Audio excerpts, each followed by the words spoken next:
direct from Black Facts Headquarters Central.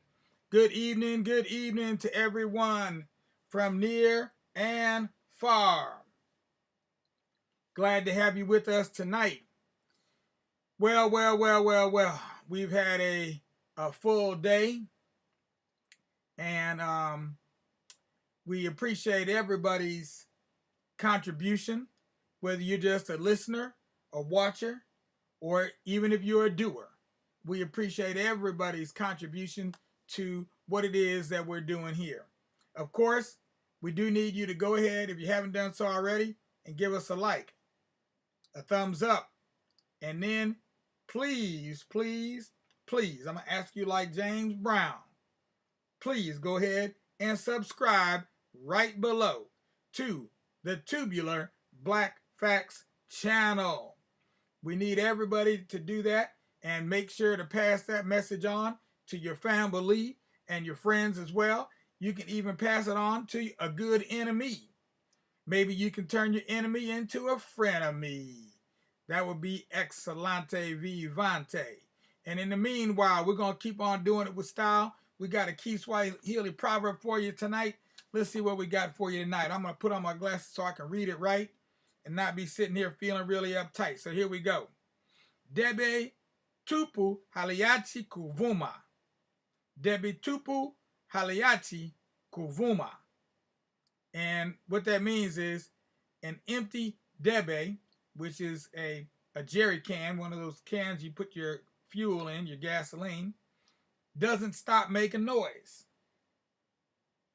Or you can interpret it this way: empty vessels make the most noise.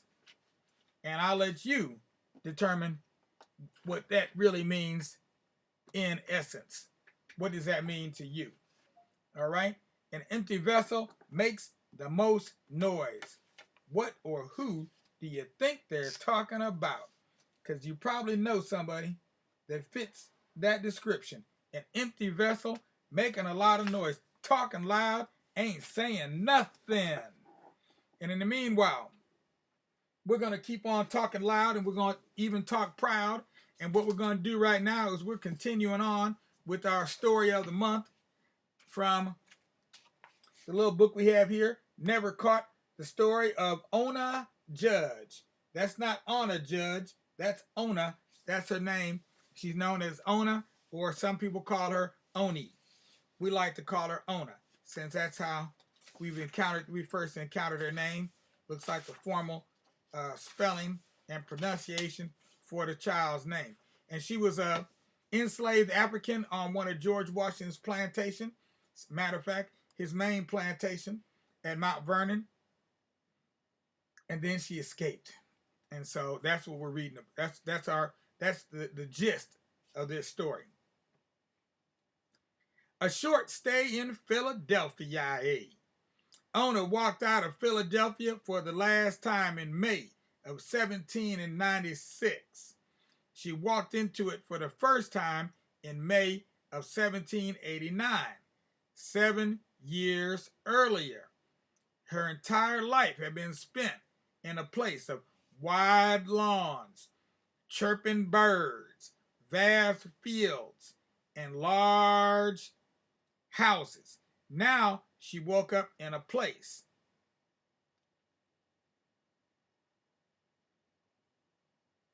where everyone seemed to live within an inch of one another, where the noise of thousands of humans overwhelmed any bird sounds, where the houses were narrow, the ground was covered in cobblestones, and astonishingly, free black people moved among free white people.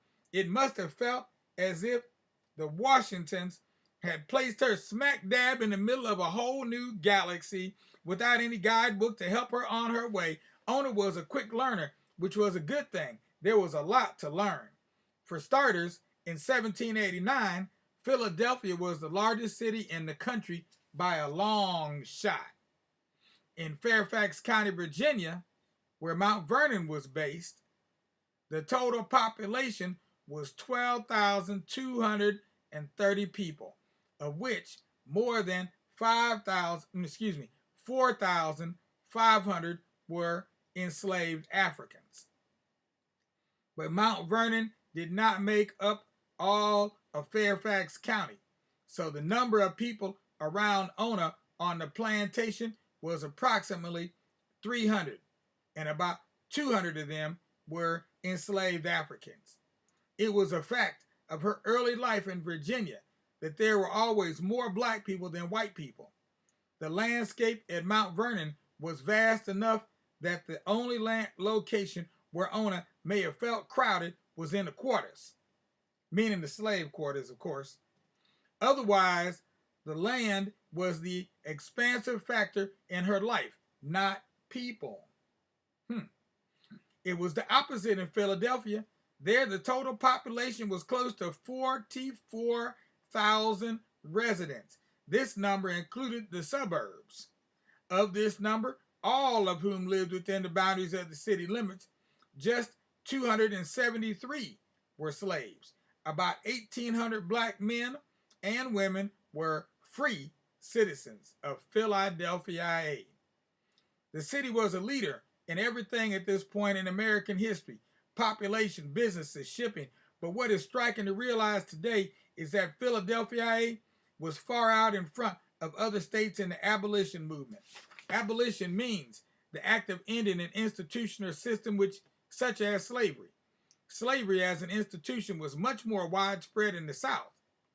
By the time of the first American census in 1790, the number of slaves living in the southern states dwarfed the number living in the North. So basically what we're saying here is there were some living in the North. There were just a whole lot more in the South. So they gave they put a chart in here. I know y'all love charts, so I'm just going to describe this chart to you, because it says it has three categories: region, total population, and total slaves. So the first region is the North, which consisted of Massachusetts, New Hampshire, Rhode Island, Connecticut, New York, New Jersey, Pennsylvania, and Delaware. Total population, 1,845,000. Total slaves, 49,000. Then it breaks the rest of the country down into the South, which is North Carolina, South Carolina, Virginia, Maryland, and Georgia. Not even Florida, Alabama, or Mississippi. Okay, not including any of them. And it says the southern colonies consisted, or states, these newly formed states, consisted of 1,500,000 people, of which 500,000 were enslaved Africans. So just to give you an idea of what the difference was at that time between the North and the South, and to point out the fact that the North did not mean everybody was free. There were some slaves up north too.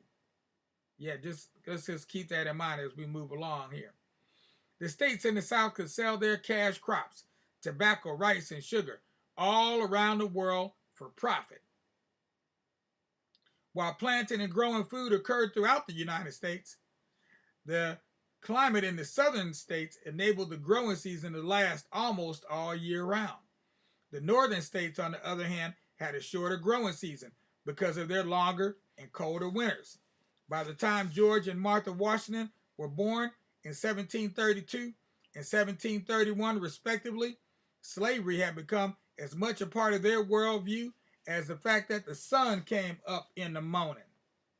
The president and his wife had been brought up as children to believe that owning people, black people, was okay, just as it was acceptable that it was easier for them to achieve prosperity because they had been born into a prosperous family. What a child believes, however, often changes as new experiences and new people are met. It is true to say that slavery was acceptable in the 1700s. Some people, Martha Washington, for example, liked it this way.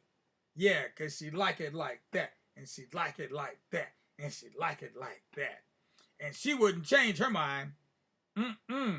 Other people like George started to shift their thinking ever so slightly.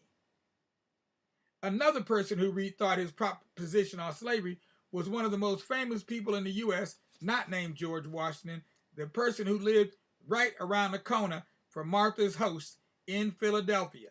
His name? Benjamin Franklin. Old Benny was 25 years older than the Washingtons. Like them, he also had owned slaves during his life. He had been born in Boston in 1706 and moved to Philly in 1723 and began to work as a printer.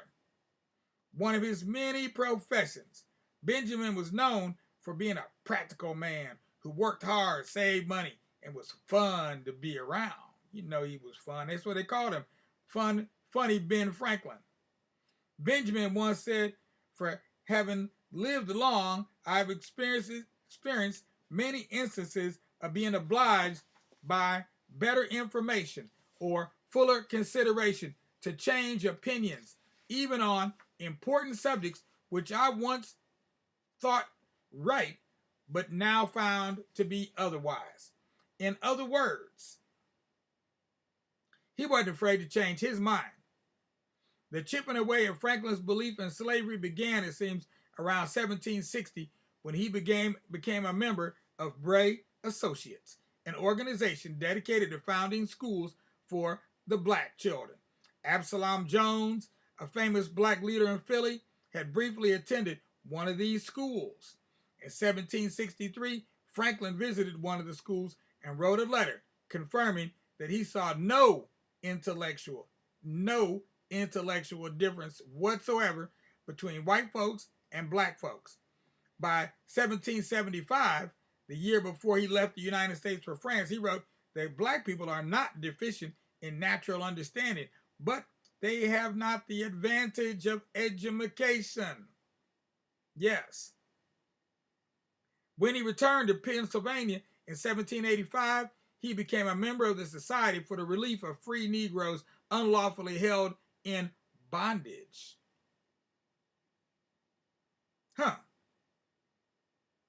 Now that's an interesting name of an organization. The Society for the Relief of Free Negroes Unlawfully Held in Bondage. This is the first organization whose mission was to abolish slavery. Like Franklin, Pennsylvania also took the lead in anti-slavery efforts. In 1780, Pennsylvania passed the Gradual Abolition Act, which stated that slaves born in Pennsylvania in 1780 or later would be legally freed by their 28th birthday. All other slaves who had moved into the city needed to be registered with the city government so that when they reached their 28th birthday, they too would be freed. Oh, okay. All right, this is interesting. Now, I'm not going to be able to finish reading this before our time is up, so basically our time is up for tonight. But I will return and we'll get to part 2 of, what chapter is this? We're in chapter 6. Okay, we'll get to part 2 of chapter 6 tomorrow evening.